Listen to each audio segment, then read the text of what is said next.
நீங்க என்னதான் பார்த்து பிரியாணியே பண்ணாலும், உங்களுக்கு உதிரியாவும், மணமாவும், ருசியாவும் பாய் வீட்டு பிரியாணி மாரி வரமாட்டேங்குதுன்னு கவலைப்படுறீங்களா? அப்ப கவலைய விடுங்க. இன்னைக்கு நம்ப பாய் வீட்டு பிரியாணி எப்படி செய்யலான்றத சொல்லி தரப்போறேன். இது நான் ஒரு பர்த்டே ஃபங்ஷனுக்கு ஒரு 4 கிலோ பிரியாணி செஞ்சிருக்கேன். அதனால 4 கிலோக்கான இன்கிரீடியன்ட்ஸ் நான் உங்களுக்கு சொல்றேன். உங்களுக்கு 1 கிலோக்கான இன்கிரீடியன்ட்ஸ் வேணும்னாலும் நீங்க கமெண்ட்ல சொல்லுங்க. நான் அதையும் ட்ரை பண்றேன். அதுக்கு முதல்ல நீங்க சாகோஸ் கிச்சன் சேனல சப்ஸ்கிரைப் பண்ணிக்கணும். இந்த பிரியாணி குடுக்க போன இடத்துல சாப்பிட்டுட்டு அல்டிமேட்டா இருக்குன்னு சொல்லி அடுத்தது ஒரு 25 கிலோக்கு ஆர்டர் வந்திருக்கு. அந்த வீடியோவ நான் உங்களுக்கு அப்லோட் பண்றேன். இப்ப வாங்க நம்ப வீடியோக்குள்ள போகலாம். Welcome to my kitchen.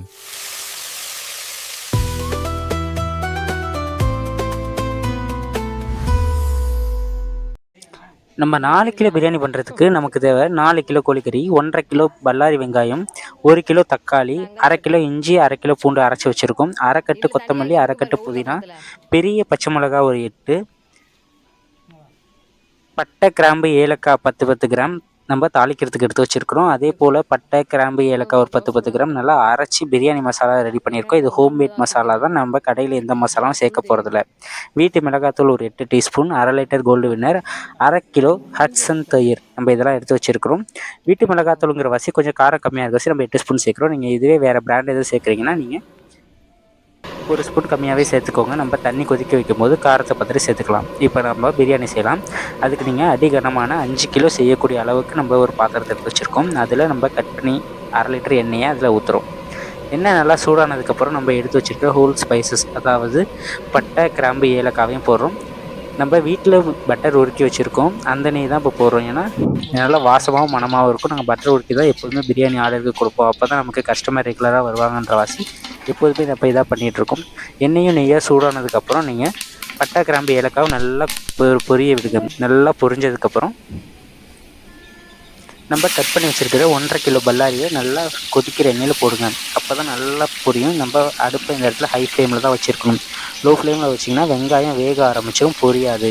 So வெங்காயத்தை ஹை ஃப்ளேமில் வச்சு எண்ணெய் நல்லா கொதிக்க இருக்கும்போது தான் போடணும். அப்போ தான் உங்களுக்கு அது பிரியாணியோட டேஸ்ட்டு சூப்பராக எடுத்து கொடுக்கும். இப்போ நம்ம வெங்காயத்தை போட்டாச்சு. வெங்காயம் வதங்குற அளவுக்கு தேவையான உப்பையும் போட்டுருவோம். வெங்காயம் வதங்குறதுக்கு நம்ம கல் உப்பு தேவையான அளவு இப்பயே போட்டால் தான் உங்களுக்கு வெங்காயம் நல்லா சூப்பராக வதங்கும்.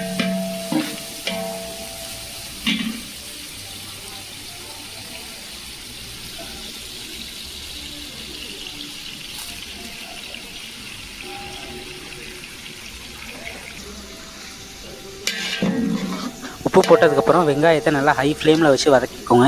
ஹை ஃப்ளேமில் இருக்கிற வாசி அடியில் கரிஞ்சிடும். அதனால் நீங்கள் அதை கிளறி விட்டுக்கிட்டே இருங்க. வெங்காயம் எவ்வளோக்கு வதங்குதோ அந்தளவுக்கு பிரியாணியோட கலரும் ஹைலைட்டாக வரும். நம்ம எந்த ஆர்டிஃபிஷியல் கலரும் இந்த பிரியாணியில் சேர்க்க போகிறதில்ல. ஒரு நல்ல பிரியாணிக்கு வெங்காயம் எப்படி வதக்குறோங்கிறது தான் மேட்ரே. ஸோ வெங்காயத்தை நல்லா வதக்கிறதுக்கு மிஸ் பண்ணிடாதீங்க. வெங்காயம் இப்போ இந்த அளவுக்கு கோல்டன் ப்ரௌன் ஆகிற அளவுக்கு நல்லா வதக்கிக்குவோம். கருகிடக்கூடாது, இந்த அளவுக்கு தான் வதங்கணும். அடுத்ததாக நம்ம அரைச்சி வச்சுருக்கிற 1 கிலோ இஞ்சி பூண்டு விழுதை இப்போ சேர்த்துக்கலாம்.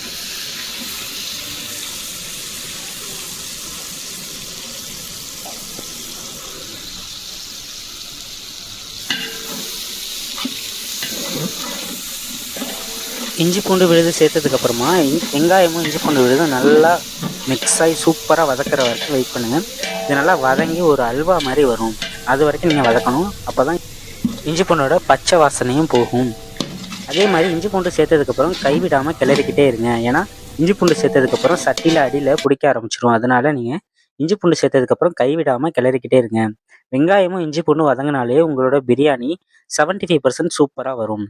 ஸோ இந்த ஸ்டெப்பை மிக்ஸ் பண்ணாமல் பண்ணுங்க. இஞ்சி பூண்டு நல்லா வதங்கினதுக்கப்புறம் நம்ம எடுத்து வச்சிருக்கிற பச்சை மிளகாவை கீராமல் முழுசாக அப்படியே சேர்க்கணும்.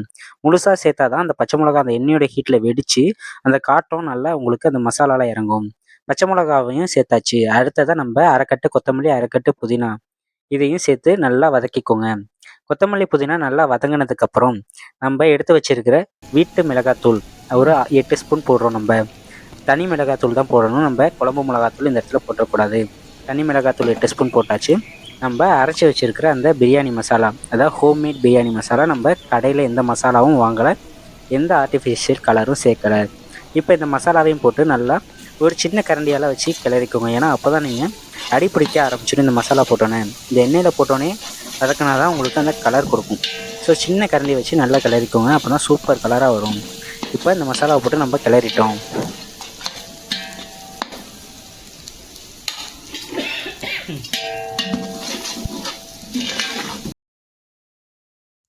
அடுத்ததா நம்ம கழுவி வச்சிருக்கிற ஒரு 4 கிலோ சிக்கனை இப்போ போட்டுடலாம். தக்காளி இப்போ போடக்கூடாது. சிக்கன் போட்டு நல்லா வதங்கினதுக்கப்புறம் தான் நம்ம தக்காளி சேர்க்கணும். அது ஏன்னா, நம்ம வெங்காயத்தோடயே தக்காளி போட்டோம்னா உங்களுக்கு பிரியாணி தக்காளி சாதம் மாரி ஆயிரும். சில பேருக்கு பிரியாணி தக்காளி சாதம் மாறி வரதுக்கு காரணம் அதுதான். ஸோ நம்ம எப்போதுமே பிரியாணி செய்யும்போது வெங்காயம், இஞ்சி பூண்டு, பச்சை மிளகாய், கொத்தமல்லிலாம் வதங்கினதுக்கு அப்புறமா மசாலாவை சேர்த்துறோம். மசாலா சேர்த்ததுக்கப்புறம் நம்ம சிக்கனை சேர்த்து நல்லா வதக்கணும். இந்த சிக்கன் ஒரு வதங்கினதுக்கு அப்புறம் தான் நம்ம கட் பண்ணி வச்சிருக்கிற தக்காளியை சேர்க்கணும். இப்போ சிக்கனை நல்லா வதக்கிக்கலாம். சிக்கன் எல்லா பீஸும் நல்லா வதங்குற மாரி அடியிலேருந்து எடுத்து போட்டு நல்லா வதக்குங்க. சிக்கன் லைட்டா வதங்கும்போது அதுலேருந்து தண்ணி விடும். தண்ணி விடுறதுக்காக ஒரு 5 நிமிஷம் அத கிண்டாம ஒரு தட்டு போட்டு மூடி வச்சிரலாம்.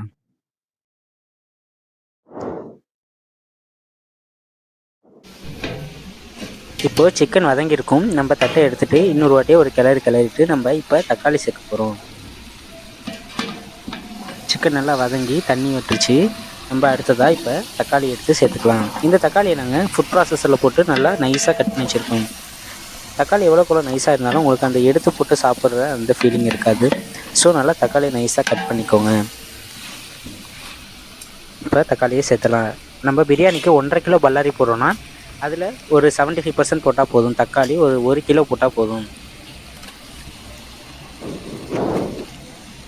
பாருங்கள் தக்காளி எவ்வளோ நைஸாக கட் பண்ணி வச்சுருக்கோன்னு. இந்த அளவுக்கு நைஸாக கட் பண்ணிங்கன்னா தான் உங்களுக்கு சாப்பிடும்போது அது உங்களை டிஸ்டர்ப் பண்ணாது.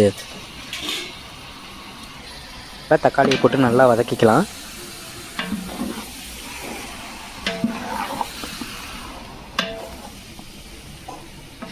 இப்போ நம்ம சேர்த்துருக்க மசாலா எல்லாமே ஒன்றா சேர்ந்து வதங்கி வரணும். அதுக்கு நீங்கள் ஒரு தட்டு போட்டு மூடி வச்சு ஒரு 10 நிமிஷம் அப்படியே விட்டுருங்க.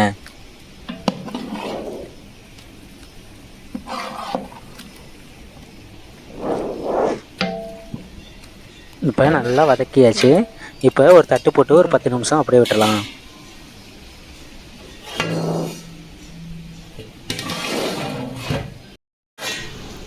இப்போ ஒரு 10 நிமிஷம் ஆயிடுச்சு. தக்காளி நல்லா வதங்கி நல்லா கிரேவியாட்டம் வந்துருச்சு.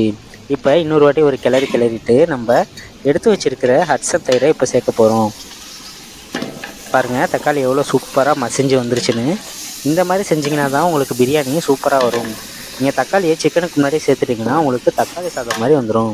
ஸோ சிக்கன் போட்டு வதக்கிட்டு அதுக்கப்புறமா நீங்கள் தக்காளி சேருங்க. இந்த மாதிரி ஒரு வாட்டி ட்ரை பண்ணி பாருங்கள். உங்கள் பிரியாணி அல்டிமேட்டாக இருக்கும். இப்போ நம்ம தயிர் சேர்த்துக்கலாம். ஹட்சன் தயிர் நம்ம ஒரு 1/2 லிட்டர் சேர்த்துக்கலாம். அதாவது ஒரு கிலோவுக்கு நம்ம 125 ml தயிர் சேர்க்கணும். இப்போ நம்ம 4 கிலோ சேரவாசி 1/2 லிட்டர் சேர்க்குறோம். அடுத்ததாக கட் பண்ணி புளிஞ்சு வச்சுருக்கிற ஒரு 6 லெமன் எதுக்கு சேர்க்குறோன்னா நமக்கு புளிப்பு எடுத்து கொடுக்கும். சில பேர் லெமன் சேர்க்க மாட்டாங்க பிரியாணியில். நாங்கள் இங்கே கும்பகோணம் சைடு லெமன் சேர்ப்போம். லெமன் சேர்த்திங்கன்னா அந்த புளிப்பு, அந்த உப்பு, காரம் எல்லாமே சூப்பராக இருக்கும். ஒரு 6 லெமன் புளிஞ்சி விதை இல்லாமல் சேர்த்துக்கிறோம்.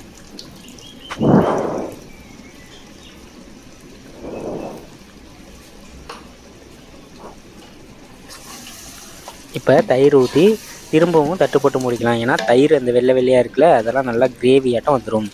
இந்த வெள்ளை கலர்லாம் போய் நல்லா பிரியாணியோட கிரேவி சூப்பராக ரெடி ஆகிட்டுருக்கு. இப்போ தயிர் ஊற்றினதுக்கப்புறம் ஒரு கிளறிட்டு இப்போ தட்டு போட்டு மூடி வச்சிடலாம்.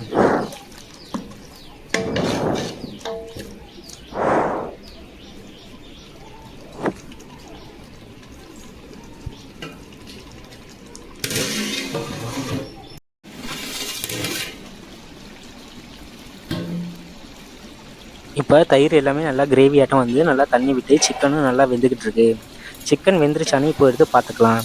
சிக்கன் ஒரு 50% வெந்திருந்தால் போதும். ஏன்னா நம்ம இப்போ தண்ணி ஊற்றி கொதிக்க விடும்போது அதில் ஒரு 25% வேகணும். அரிசி போட்டதுக்கப்புறம் ஒரு 25% வேகணும். நீங்கள் இப்போயே ஃபுல்லாக வேக வச்சிட்டிங்கன்னா சிக்கன் உடஞ்சிரும். இப்போ நம்ம 4 கிலோ அரிசிக்கு 8 கிலோ தண்ணி சேர்க்குறோம். எப்போதுமே நம்ம பாஸ்மதி ரைஸ்னால் 4 கிலோவுக்கு 6 லிட்டர் தண்ணி சேர்த்தா போதும். ஆனால் இது நம்ம கும்பகோணம் சைடு உள்ள 24 கேரட் ரைஸ் பிரியாணி அரிசிங்கிற வாசி நம்ம 4 கிலோவுக்கு 8 கிலோ தண்ணி சேர்க்குறோம். அதுவும் பழைய அரிசி, நல்லா சாப்பாடு நிறையா வரும், உபரி கிடைக்கும். அதனால் நம்ம 4 கிலோவுக்கு 8 கிலோ தண்ணி சேர்க்குறோம். இப்போ தண்ணி நல்லா கொதித்ததுக்கப்புறம் உப்பு பார்த்துக்கலாம். உப்பு எப்போதுமே நம்ம தண்ணி கொதித்ததுக்கப்புறம் உப்பு பார்க்கும்போது நமக்கு உப்பு கரிக்கணும். உப்பு கரிச்சதுக்கப்புறம் நீங்கள் அரிசி போட்டால் தான் உங்களுக்கு பிரியாணி வெந்ததுக்கப்புறம் உப்பு கரெக்டாக வரும். இப்போ நம்ம கறி வெந்துருச்சான்னு செக் பண்ணிக்கலாம். இந்த டயத்தில் உங்களுக்கு காரம் கரெக்டாக இருக்கா, புளிப்பு கரெக்டாக இருக்கா, உப்பு கறிக்குதா, எல்லாத்தையுமே நீங்கள் இந்த டயத்தில் செக் பண்ணிக்கலாம். இந்த டயத்துக்கு அப்புறம் நீங்கள் அரிசி போட்டுட்டிங்கன்னா நம்ம எதுவும் பண்ண முடியாது. ஸோ இந்த தண்ணியிலேயே நம்ம ஏதாவது டெஸ்ட் பண்ணிவிட்டு நம்ம அரிசி போட்டுடலாம். இந்த அரிசியை நாங்கள் கழுவி ஒரு மணி நேரம் ஊற வச்சுருக்கோம். பிரியாணி அரிசி எப்போதுமே நல்லா 2 வாட்டி கழுவிட்டு 3வது தண்ணியில் ஒரு 2 மணி நேரம் இல்லை 1 மணி நேரமாவது ஊறணும். ஊறினா தான் உங்களுக்கு பிரியாணி நல்லா சூப்பராக தம்மாகி வரும்போது அரிசி நல்லா உதிரி உதிரியாக கிடைக்கும். இப்போ நம்ம அரிசியை சேர்த்துக்கலாம்.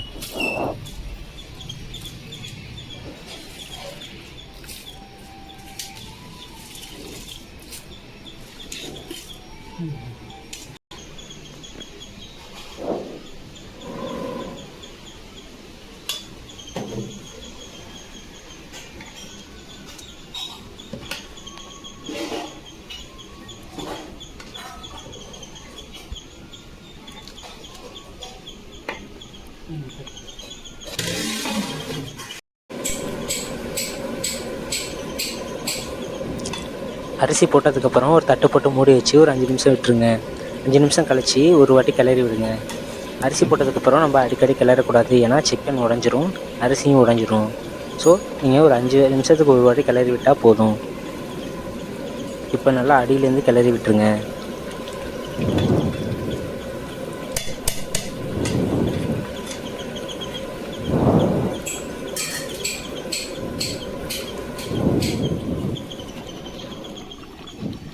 நல்லா மணக்க மணக்க பிரியாணி ரெடி ஆகிட்டு இருக்கு.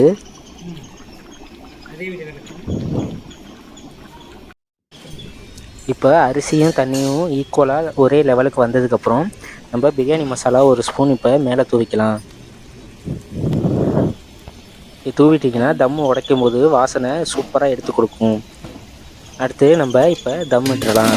இந்த லெவல் வந்ததுக்கப்புறம் தம் விட்டுறலாம். நம்ம அடியில் ஒரு தோசைக்கல் வச்சுட்டு மேலே இந்த சட்டியை தூக்கி வச்சிடலாம்.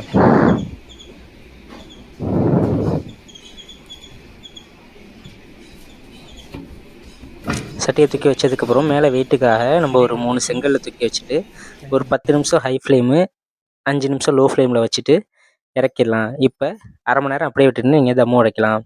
தம்மு உடைக்கும் போது இப்படி கிளறி விட்டுட்டு அடியிலேருந்து எடுத்து ஒரு தட்டு தட்டிட்டு அரிசியை உடச்சி விட்டுட்டு திரும்ப நீங்கள் மூடி வச்சிடணும். அப்போ தான் உங்களுக்கு பிரியாணி இன்னும் தம்மாகி நல்லா தண்ணி இல்லாமல் நல்லா சூப்பராக உதிரி உதிரியாக கிடைக்கும். பாய் வீட்டு பிரியாணி சூப்பராக தயாராகிடுச்சு. இப்போ இதை ஒரு வாழை இலையில் போட்டு சர்வ் பண்ணிங்கன்னா வெங்காயம் பச்சடி, தால்ச்சா, கொஞ்சோண்டு கத்திரிக்காய் ரைத்தா எல்லாத்தையுமே வச்சுட்டு சாப்பிட்டிங்கன்னா சூப்பராக இருக்கும். உங்களுக்கு 1 கிலோ அளவுக்கு பிரியாணி வேணும்னா நம்ம சாகுல் கிச்சன் சேனலில் கமெண்ட் பண்ணுங்கள். மறக்காமல் சப்ஸ்கிரைப் பண்ணிக்கோங்க. நன்றி.